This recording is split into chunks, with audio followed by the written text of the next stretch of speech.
رب اشرح لی صدری ویسر لی امری واحلل عقدۃ من لسانی یفقہوا قولی۔ معزز ناظرین، السلام علیکم ورحمۃ اللہ وبرکاتہ۔ پہلی بات یہ جان لیجئے کہ اسلام کے معاشی نظام ایک نہیں دو ہے۔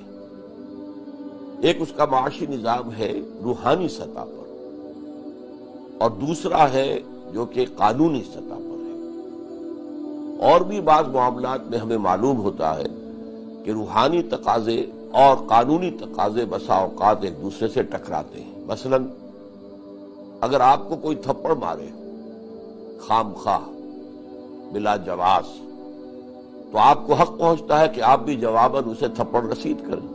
ظاہر بات ہے یہ اسی صورت میں ہوگا کہ آپ میں اس کی طاقت ہو، ہمت ہو، جرت ہو، تو آپ انتقام لے سکتے ہیں۔ لیکن اگر آپ میں طاقت ہے، ہمت ہے، جرت ہے، انتقام لے سکتے ہیں، تب آپ کے سامنے دو آپشن ہیں، چاہے تو انتقام لیں اور چاہے تو معاف کر دیں۔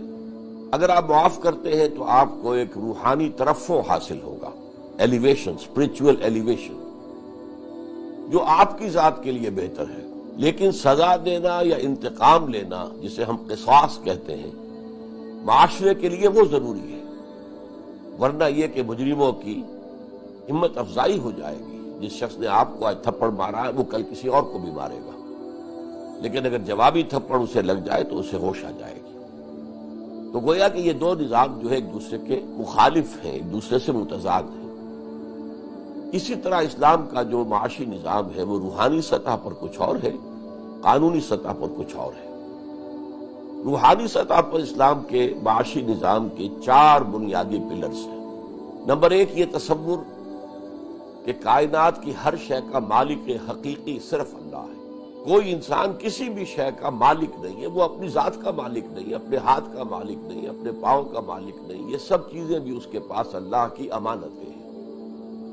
اس پر اضافی جو کچھ ہے وہ بھی اللہ کی امانت ہے۔ این امانت چند روزہ نزد باست، در حقیقت مالک ہر شے خداست۔ یہ چند چیزیں جو ہے یہ تو میرے پاس امانت ہے ایک وقت معین کے لیے، چند روزہ، باقی ہر شے کا مالک حقیقی تو صرف اللہ ہے۔ گویا کہ اس میں نہ صرف پرسنل اونرشپ کی نفی ہو گئی بلکہ نیشنل اونرشپ کی بھی نفی ہو گئی، جو بنیاد تھی کمیونزم کی۔ دوسرا پرنسپل اس کا یہ ہے کہ آپ جو کچھ کمائیں، محنت آپ کریں، کھیت میں آپ ہل چلائیں، آپ بیج ڈالیں، آپ اس کی پانی دیں، سب کچھ کریں، فصل آپ کاٹیں، لیکن جو کچھ آپ کو ملے اسے آپ اپنی محنت کا ثمر یا اجرت یا اجر نہ سمجھیے، بلکہ وہ اللہ کا فضل ہے۔ فضل وہ شے ہوتی ہے جو بلا استحقاق دی جاتی ہے۔ اگر آپ کسی کو مزدور رکھتے ہیں ایک دن کے لیے اور 100 روپے اس کی مزدوری طے کرتے ہیں، لیکن چونکہ آپ نے آبزرو کیا ہے کہ اس مزدور نے بڑی دیانتداری سے اور محنت سے اور دل لگا کر کام کیا ہے، تو آپ اسے شام کو 100 روپے تو اس کی ویج دیتے ہیں، 10 روپے مزید دیتے ہیں۔ یہ فضل ہے۔ تو اللہ تعالیٰ انسان کو جو کچھ اس دنیا میں دیتا ہے، چاہے اس کے لیے محنت خود انسان نے کی ہو، لیکن اسے سمجھنا یہ چاہیے کہ یہ اللہ کا فضل ہے۔ یہی وجہ ہے سورہ جمعہ میں فرمایا فَإِذَا قُضِيَتِ الصَّلَاةُ فَانتَشِرُوا فِي الْأَرْضِ وَابْتَغُوا مِن فَضْلِ اللَّهِ۔ جب نماز جمعہ ادا ہو چکے تو تم زمین میں منتشر ہو سکتے ہو اور اللہ کا فضل تلاش کرو۔ نمبر 3 یہ کہ اس فضل خداوندی میں سے تمہارا جائز حق صرف تمہاری ضروریات کی حد تک محدود ہے۔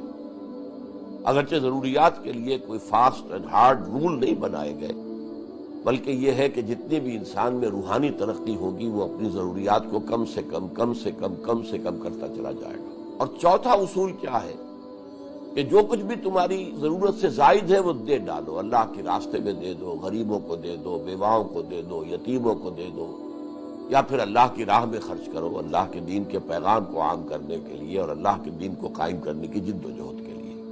یسألونک ماذا ینفقون قل العفو، اے نبی آپ سے پوچھتے ہیں کتنا خرچ کریں ہم اللہ کی راہ میں؟ آپ کہہ دیجئے جو بھی تمہاری ضرورت سے زائد ہے۔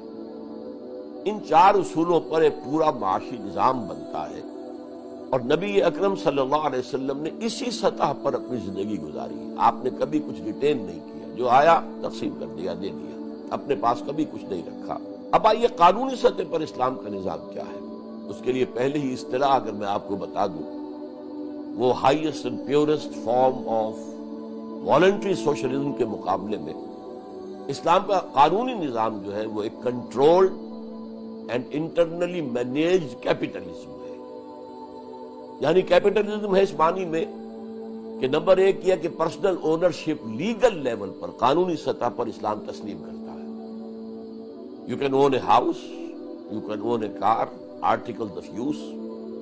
اس سے آگے بڑھ کر مینز آف پروڈکشن، آپ ایک دکان کے مالک ہو سکتے ہیں، کھیت کے مالک ہو سکتے ہیں، ایک کارخانے کے مالک ہو سکتے ہیں، فیکٹری کے مالک ہو سکتے ہیں. مالک ہے، ownership at the legal level وہ ایکسیپٹڈ ہے. پھر یہ کہ اس میں آپ کام کریں، محنت کریں، جد و جہد کریں، اور اس میں ایک کمپٹیشن ہو، ہیلتھی کمپٹیشن. اس لیے کہ اگر آپ زیادہ کام کریں گے، زیادہ کمائیں گے تو آپ کی ملکیت ہوگا. صرف یہ کہ خاص حد سے آگے آپ گزر جائیں گے تو آپ سے زکوٰۃ لے لی جائے گی، وہ obligatory ہے، وہ تو جبراً لی جائے گی. تاکہ اس آزاد جو دوڑ لگی ہوئی ہے، جو ریس ہے، جو فری اکانومی کا معاملہ ہے، جو کہ کیپٹلزم کا ایک لازمی جز ہے، اس میں لازماً کچھ لوگ آگے نکل جائیں گے، کچھ پیچھے رہ جائیں گے. کچھ ہیوز ہوں گے، کچھ ہیو ناٹس ہوں گے. تو ان ہیو ناٹس کی ضروریات کو پورا کرنے کے لیے ان کے سے زکوٰۃ لی جائے گی ہیوز سے، جو ایک خاص سطح تک پہنچ گئے ہیں، تاکہ ان ہیو ناٹس کی ضروریات کو پورا کیا جا سکے. اور اسی بنیاد پر اسلامی ریاست اور جو نظام خلافت ہے وہ اپنے ہر شہری کی بنیادی ضروریات انڈر رائٹ کرتی ہے، اس کے ذمے ہے. اسلام نے بہترین نظام دیا تھا آج سے 1400 برس قبل. بہرحال یہ جو فری ہے، اکانومی ہے، مارکیٹ اکانومی ہے، پرائسز پر کوئی کنٹرول نہ ہو، یہ ڈیمانڈ اینڈ سپلائی کے اوپر طے ہو. اگر ڈیمانڈ زیادہ ہے، سپلائی کم ہے، قیمتیں چڑھ جائیں گی، چڑھنے دو. جو خرید سکتے ہیں خریدیں، جو نہیں خرید سکتے نہ خریدیں. اگر سپلائی زیادہ ہو گئی، ڈیمانڈ کم ہے تو قیمتیں گر جائیں گی، گرنے دو. تم اس میں خام خواہ کا جو ہے کوئی دخل اندازی مت کرو. اسی طریقے سے امپلائر امپلائی ریلیشن شپ ہے. اگر آپ کا امپلائی ٹھیک کام کرتا ہے ٹو یور سیٹسفیکشن، آپ کے اطمینان کے لیے یہ حد تک، آپ اسے رکھیے، ریٹین کیجیے. اور اگر وہ نہیں کر رہا تو آپ اسے فائر کر دیجیے. ہائر اینڈ فائر، یہ ساری چیزیں جو کہ ماڈرن، جو کیپٹلسٹک سسٹم کی ہیں، یہ اسلام میں جائز ہے. لیکن اسلام نے دو طرف دیواریں کھڑی کر دی ہیں. ایک طرف سود حرام ہے، صرف پیسہ پیسے کو کھینچے بغیر کسی محنت کے، یہ حرام مطلق. اصل میں کسی بھی کاروبار کے لیے آپ کو کچھ کیپٹل بھی چاہیے، کچھ آپ کو محنت بھی کرنی پڑے گی، اور کچھ چانس پر بھی ڈیپینڈ کرے گا. کبھی حالات ایسے ہوں گے کہ آپ کی وہی محنت اور وہی سرمایہ زیادہ آپ کو نفع دے دیں گے، اور کبھی ایسا ہوگا کہ سرمایہ بھی وہی ہے، محنت بھی اتنی ہی ہے، لیکن نفع آپ کو کم حاصل ہوا ہے.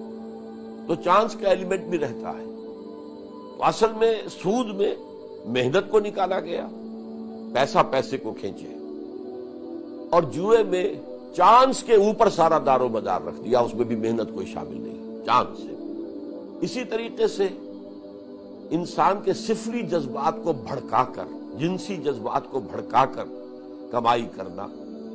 ایڈورٹیزمنٹ ہے تو اس کے اندر جو ہے عورت کی تصویریں آ رہی ہیں، اور کوئی معاملہ ہے، آپ کسی چیز کو پروموٹ کرنے کے لیے ٹی وی پر ایسے پروگرام دکھاتے ہیں، ننگے ناچ دکھا رہے ہیں، کچھ اور کر رہے ہیں، اسپانسر کر رہے ہیں ان کو، تاکہ اپنے پروڈکٹ کی بھی ساتھ ہی ساتھ پبلسٹی ہو جائے. تو یہ فلموں کا جو سارا نظام ہے، ڈراموں کا نظام ہے، اس میں ناچ اور گانے ہو رہے ہیں. یہ سب کیا ہے؟ انسان کے سفلی جذبات کو مشتعل کر کے کمانا، حرام. اسی طریقے سے انسان کے ہوش اور شعور کو ختم کر دینے والی چیزیں جنہیں ہم منشیات کہتے ہیں، یہ جو ڈرگز ہیں، ان ڈرگز کا حرام ہونا یہ بالکل ثابت ہے. نہ صرف شراب حرام ہے بلکہ جو شے بھی انسان کے شعور کو ختم کر دے وہ تمام چیزیں حرام ہے، چاہے وہ ہیروئن ہو یا کوئی اور شے ہو. ان چیزوں سے کمائی بھی حرام ہے. تو اس طریقے سے یہ دو دیواریں ہیں، ان دیواروں کے اندر ہوگا یہ کیپٹلزم. اس لیے میں نے کہا تھا اے لمیٹڈ کنٹرولڈ کیپٹلزم، تاکہ سرمایہ چھا نہ جائے، سرمایہ ہی پورے معیشت کے اوپر چھا نہ جائے، بلکہ سرمایہ کاری ہو. سرمایہ کو میدان میں لگائیے، انڈسٹری میں لگائیے، کاروبار میں لگائیے. سود نہ ہو، جوا نہ ہو، اور جنسی جذبات کو بھڑکا کر کوئی کمائی نہ کی جا رہی ہو، اور منشیات نہ ہو، ڈرگز نہ ہو. اور اس کے اندر اندر آپ جائز کاروبار کریں، محنت کریں، آپ زیادہ محنت کریں گے، کمپٹیشن کریں گے، اس میں آپ بہتر سے بہتر پروڈکٹ میدان میں لائیں گے اور کوشش کریں گے کم سے کم قیمت پر تاکہ زیادہ لوگ آپ کا مال خریدیں، تو اس سے یہ ہے کہ وہ اکانومی بڑھتی ہے، فلرش کرتی ہے۔ جبکہ وہ جو نظام تھا کمیونزم کا، اس میں چونکہ پرسنل انسینٹیو نکل گیا تھا، اس میں زیادہ محنت کرنے کا جذبہ ختم ہو گیا۔ کیوں؟ ہمیں تو فکس ویج ملنی ہے، فکس تنخواہ ملنی ہے، زیادہ محنت کیوں کریں؟ لہذا وہاں پر ٹو ورک مور، اس کے لیے کوئی انسینٹیو نہیں تھا، لیکن یہ کہ اس کیپٹلزم میں انسینٹیو تھا، لہذا کیپٹلزم جیت گیا، کمیونزم ہار گیا۔ اسلام میں آپ نے دیکھا کہ ایک طرف کیپٹلزم ہے، فری اکانومی ہے، مارکیٹ اکانومی ہے، فورسز آف دی مارکیٹ کو مانا گیا ہے، ریٹس کو کنٹرول کرنا نہیں چاہیے، ریٹس جو ہے نارمل ڈیمانڈ اور سپلائی کے اوپر گھٹیں بڑھیں چلنے دو۔ تو اسی طریقے سے آپ جتنی بھی انسینٹیوز ہو سکتے ہیں اور جن کی بنا پر اکانومک جو کیپٹلسٹک اکانومی گرو کرتی وہ سب ہیں، لیکن لمیٹڈ۔ اب سود کا جو میں نے عرض کیا تھا کہ جو ننگا سود ہے، براہ راست سود، وہ تو اتنی حرام شے ہے، اتنی حرام شے ہے، صرف پیسہ پیسے کو کما رہا ہو، جس کے ساتھ کوئی لیبر نہیں ہے، کوئی رسک لینے کو تیار نہیں ہے، قرض دیتا ہے لیکن وہ یہ نہیں ماننے کو تیار کہ اگر میرا یہ شخص جو مجھ سے قرض لے رہا ہے وہ کاروبار کرے، اس میں اس کو خسارہ ہو جائے تو میں بھی کچھ خسارہ برداشت کروں۔ وہ خسارے میں اور نفع میں شیئر کرنے کو تیار نہیں، وہ تو اپنا فکسڈ جو ہے وہ منافع لے گا۔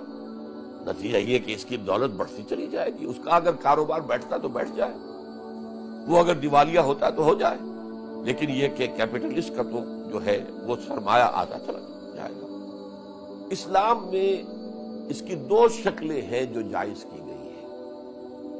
ایک ہے جسے مزاربت کہتے ہیں، ایک تو مشارکت ہے کہ کچھ لوگ مل کر وہ اپنا سرمایہ بھی جمع کر لیں تاکہ ان کے پاس زیادہ سرمایہ ہو انویسٹ کرنے کے لیے، اور اپنی محنت بھی جمع کر لیں، مل جل کر کام کریں، تو یہ شراکت ہے۔ اس شراکت کے اوپر کوئی پابندی نہیں ہے، اس شراکت سے جو کچھ بھی منافع حاصل ہو تقسیم کر لیجئے، اور جو کچھ نقصان ہو اسے بھی سب مل کر بیئر کریں۔ شراکت تو بہترین شکل ہے کاروبار کی جو اسلام جس کی اجازت دیتا ہے۔ ایک مزاربت ہے، ایک شخص کے پاس پیسہ ہے لیکن وہ کسی وجہ سے کام نہیں کر سکتا، بوڑھا ہو گیا ہے یا عورت ہے بوڑھی ہو گئی ہے یا کوئی مرض لاحق ہے کسی کو، تو وہ اپنا پیسہ کسی کو دیتا ہے کہ وہ کاروبار کرے، اس کو مزاربت کہتے ہیں۔ اس مزاربت میں ظاہر بات ہے نفع ہوگا تو اسے بھی ملے گا، اور کہا جا سکتا ہے کہ یہ بھی بغیر محنت کے نفع مل رہا ہے، لیکن اس کو کاؤنٹر کر دیا گیا اسلام میں کہ اگر خسارہ ہوگا تو سارا مال والے کے ذمے ہوگا، وہ ورکر جو ہے، عامل جو ہے، جس کو کہ قرض دیا گیا تھا یا پیسہ دیا گیا تھا مزاربت پر، وہ نقصان کا ذمہ دار نہیں ہوگا، نقصان پورا کا پورا اس ظلم مال پر آئے گا، صاحب مال پر آئے گا جس نے کہ مال دیا تھا انویسٹ کر کے کاروبار کرنے کے لیے۔ تو یہ چیز کاؤنٹر کر رہی ہے اس کو کہ رسک اس میں زیادہ ہے، اس میں رسک جو ہے، ورنہ مشارکت میں تو سب کے سب اس رسک کو شیئر کرتے ہیں، نفع بھی آئے گا تو تقسیم کریں گے اور منافع بھی ہوگا تو سب مل کر اسے بیئر کریں گے، نقصان اگر ہوگا تب بیئر کریں گے۔ لیکن یہاں یہ کہ نقصان پورا کا پورا جو مالک ہے جس نے پیسہ دیا ہے اس کے اوپر ہوگا، مضارب کے اوپر کوئی ہرجانہ نہیں ہے۔ یا پھر ایک شکل جو جائز کی گئی ہے وہ ہے رینٹنگ، کہ آپ نے ایک مکان بنایا ہے اور اسے آپ نے کرائے پہ دے دیا۔ یہاں بھی یہ شک ہوتا ہے اور وہ جائز شک ہے کہ یہ اپنے سرمایہ پر کما رہا ہے، اس نے کوئی محنت اس میں نہیں کی، یہ مکان بنا کے دے دیا ہے، مکان کا کرایہ لے رہا ہے، جائز ہے، سوائے اس کے کہ مکے کی زمین کا کرایہ جو ہے حرام کر دیا گیا ہے، اور اسے حضور نے فرمایا من اکل کرا ارض مکہ فقط اکل الربا، جس شخص نے مکے کی زمین کا کرایہ لیا اس نے گویا کہ ربا لیا، سود لیا، سود جتنا کچھ حرام ہے اتنا ہی یہ بھی حرام ہے۔ اس لیے کہ وہاں لوگ آتے ہیں اپنا ایک مذہبی فریضہ ادا کرنے کے لیے، اور اتنے لوگ آ جاتے ہیں کہ ظاہر بات ہے وقتی طور پر کرایہ آسمان پہ چڑھ جاتے ہیں۔ حاجیوں کو سب سے زیادہ جو پے کرنا پڑتا ہے وہ تو وہاں کا کرایہ ہے جو مار دیتا ہے انہیں، اس کو حرام قرار دیا حضور نے۔ البتہ کرائے پر عام عمارتیں آپ عام گھر دے سکتے ہیں، اور اس میں کیا فرق ہے کہ اگر آپ نے 10 لاکھ کا مکان بنا کر اور اس پر آپ نے 1000-2000 روپے کرایہ لے لیا، تو وہ ایک شکل ہے۔ اگر آپ نے 10 لاکھ کسی کو دیے اور وہ کاروبار کرتا ہے، اس کاروبار میں دونوں چیزیں موجود ہیں، نفع بھی ہو سکتا ہے، نقصان بھی ہو سکتا ہے۔ جبکہ مکان جو اس نے لیا، اس سے وہ کیا لے گا؟ 1 مہینے رہے گا صرف نا، اس میں کسی نقصان کا امکان نہیں، اس کے لیے کوئی نفع کا معاملہ نہیں ہے، ایک فکسڈ بینیفٹ ہے جو اس نے حاصل کیا ہے۔ اور یہ جو مکان ہے یہ سرمایہ کی فلوئڈ فارم نہیں ہے، مائع فارم نہیں ہے جو گھٹ سکتی ہے بڑھ سکتی ہے، بلکہ یہ تو در حقیقت سرمایہ ہے، اس کی فکس صورت ہے، اس کا فکس کرایہ آپ نے لے لیا، یہ جائز ہے۔ تو اس طریقے سے اسلام نے وہ جو ننگا معاملہ ہے، آپ نے بینک میں روپا رکھا اور کھایا اس کا سود، حرام مطلق، حرام مطلق، حرام مطلق۔ بینک سے قرض لیا، اس پر سود دیا، چاہے آپ نے مکان بنانے کے لیے لیا، چاہے اپنے کاروبار کو وسعت دینے کے لیے لیا۔ کاروبار اتنا کرو جتنی پونجی تمہارے پاس ہے، اوور ڈرافٹ کیوں لیتے ہو، اوور ٹریڈنگ کیوں کرتے ہو؟ اسی طریقے سے اور بہت سی چیزوں کو حرام کیا گیا ہے کہ جس میں چانس کا پہلو زیادہ آ جاتا ہے، یا جس میں یہ کہ محنت کے بغیر کمانے کا پہلو زیادہ آ جاتا ہے۔ لیکن اصول جو مجھے آپ کو سمجھانا ہے وہ یہ ہے کہ لیگل لیول پر اسلام ایک کنٹرولڈ اور انٹرنلی مینیجڈ کیپٹلزم ہے۔ اس میں سرمایہ کاری، محنت، جد و جہد، اس میں کمپٹیشن، اس میں مارکیٹ فورسز، اس میں تمام چیزیں وہ ہیں کہ جن کی بنا پر کیپٹلزم جیت گیا اور کمیونزم ہار گیا۔ لیکن یہ ہے کہ اس کو کنٹرول کیا گیا ہے، سرمایہ کو چین کیا گیا ہے، اسے جو ہے پابند کیا گیا ہے، کچھ اس کے اندر جو ہے زنجیروں میں جکڑا گیا ہے۔ یہ جن جو ہے یہ پوری معیشت کے اوپر چھا نہ جائے گا۔ میں یہاں ذکر کر دوں کہ جب انسان نے کرنسی ایجاد کی تھی تو ایچ جی ویلس لکھتا ہے اپنی ہسٹری آف دی ورلڈ میں کہ انسان کو معلوم نہیں تھا کہ کتنا بڑا طوق اس نے اپنی گردن میں ڈال لیا ہے۔ اس سے پہلے انسان کی اکانومی کیا تھی؟ Barter system. ایک آدمی نے کھیت میں کام کیا، ہل چلایا، گندم پیدا کی ہے، ایک آدمی وہ ہے جس نے سوت کاتا ہے اور پھر کرگے کے اوپر بیٹھ کر اس نے کپڑا بنا ہے۔ تو یہ ایکسچینج کرتے تھے، بھائی تم اتنی گندم مجھے دے دو، یہ 1-2 تھان کپڑے کے تم لے جاؤ۔ تو اس کے اندر کوئی جمع کرنے کا، کوئی سٹور کرنے کا، کوئی ہولڈنگ کا کوئی امکان ہی نہیں تھا۔ کتنی گندم آپ ہولڈنگ کر لیں گے، کتنا کپڑا آپ اپنے پاس رکھ لیں گے؟ لیکن جب کرنسی آ گئی، سونے کا اتنی مقدار جو ہے یہ اتنے 100 من گندم کے برابر ہے، اور سونے کی یہ ڈلی اتنے وزن کی اتنے 100 تھانوں کے برابر ہے، تھان کپڑے کے، کھدر کے۔ اب معلوم ہوا کہ اپنے اپنی تجوری میں اگر سونا رکھا ہوا ہے تو آپ اس کی بنیاد پر مارکیٹ کو مینیپولیٹ کر سکتے ہیں۔ زیادہ مال خرید لیں گے، مارکیٹ کے اندر جو ہے وہ قیمتیں چڑھ جائیں گی، اور اب ریلیز کریں گے تو قیمتیں گر جائیں گی۔ اس کی بنا پر مارکیٹ مینیپولیٹ ہو جاتی ہے صرف اس وجہ سے کہ آپ نے ایک کرنسی ایجاد کر لی۔ اب ہوتے ہوتے کیا ہوا؟ پیپر کرنسی رہ گئی۔ پہلے تو کم سے کم کرنسی وہ ہوتی تھی جس کی اپنی انیشیل ویلیو تو کچھ تھی نا، انٹرنسک ویلیو۔ سونا ہے، اگر 1 تولہ ہے تو اس کی یہ قیمت ہے۔ چاندی 1 تولہ ہے، 1 روپیہ جیسے ہوتا تھا 1 تولہ چاندی، اس کی قیمت انٹرنسک بھی ہے۔ پھر پیپر کرنسی آ گئی جس کی انٹرنسک ویلیو کچھ بھی نہیں، کاغذ ہے۔ جیسا کہ آپ نے سنا ہوگا کہ جب گلف وار ہوئی تھی پہلی، تو اس کے بعد جو درہم تھے عراق کے، وہ ردی کے بھاؤ جو ہے وہ تل کر بک گئے۔ ان کی کیا حیثیت رہ گئی؟ کچھ بھی نہیں، ختم ہو گئی، کرنسی 0 ویلیو ہو جائے۔ تو اب جو ہے اس کے لیے کم سے کم ابتدا میں یہ کیا گیا تھا کہ آپ جتنی کرنسی ایشو کرتے ہیں پیپر کرنسی، تو اس کے مطابق کم سے کم اتنا % اس کی قیمت کا سونا آپ کو رکھنا چاہیے اپنے پاس۔ اور اس پر لکھا ہوتا تھا کہ یہ ڈالر کوئی شخص اگر پریزنٹ کرے گا، اتنا تولہ جو ہے سونا وہ اس کے عوض حاصل کر سکتا ہے، وہ کلیم کر سکتا ہے کہ میرے یہ ڈالر ہے، مجھے گولڈ دو۔ اب وہ معاملہ بھی ختم ہوا، کوئی گولڈ کی بیکنگ نہیں رہی، اور کوئی بینک جو ہے پابند نہیں ہے، کوئی حکومت پابند نہیں ہے کہ وہ آپ اگر $100 کا نوٹ ان کے سامنے رکھیں کہ یہ میرا سونا مجھے دے دو، وہ نہیں ملے گا۔ گورنمنٹس اور بینکس اس کے پابند نہیں ہیں۔ تو یہ ہوتے ہوتے کمپلیکیشن ہو کر اس معاملے کے اندر وہ انتہائی تباہ کن قسم کی اکانومی اس وقت دنیا میں ہے، اور خاص طور پر اسٹاک ایکسچینج جو ہے وہ تو گویا کہ کسی اکانومی کو اٹھانے اور گرانے کے اندر بہت بڑا ایک فیکٹر ہے۔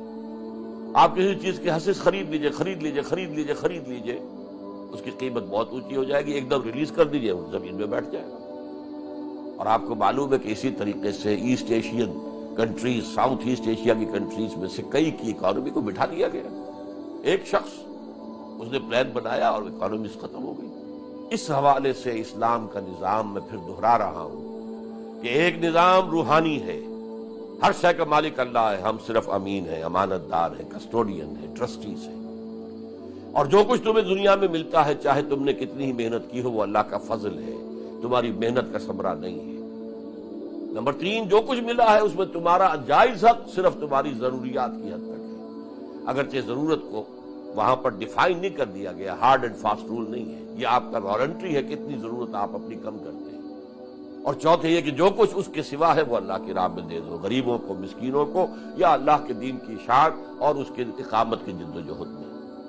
اب یہ نوٹ کر لیجئے کہ اسلام کا جو اکنامک سسٹم لیگل لیول پر ہے، وچ از اے کنٹرولڈ کیپٹلزم اور انٹرنلی مینیجڈ بائی زکات، یہ جو کیپٹلزم ہے کسی معاشرے میں ہو، لیکن اس میں روحانی لیول کے اوپر کوئی بھی لوگ نظر نہ آئے تو وہ نظام مؤثر نہیں رہے گا. کوئی نہ کوئی لوگ ہر معاشرے میں ایسے رہنے چاہیے، اور لوگ دیکھتے تھے کہ اصل عزت ان کی ہے، سرمایہ داروں کی نہیں ہے.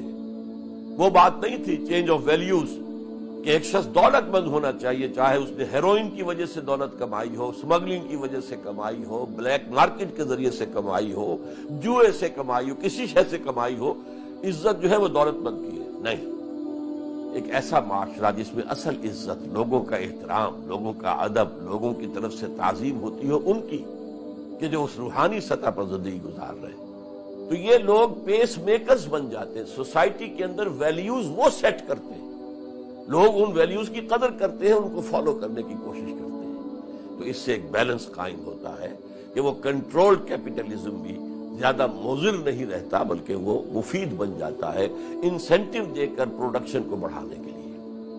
اللہ تعالی ہمیں توفیق دے کہ دنیا کے کسی ایک سائزیبل ملک میں یہ نظام معیشت قائم کر کے دنیا کو دکھا سکے کہ اکنامک جسٹس جو ہے در حقیقت اس نظام کے تحت دنیا میں آ سکتا ہے، ورنہ کیپٹلزم کے ذریعے سے ممکن ہے.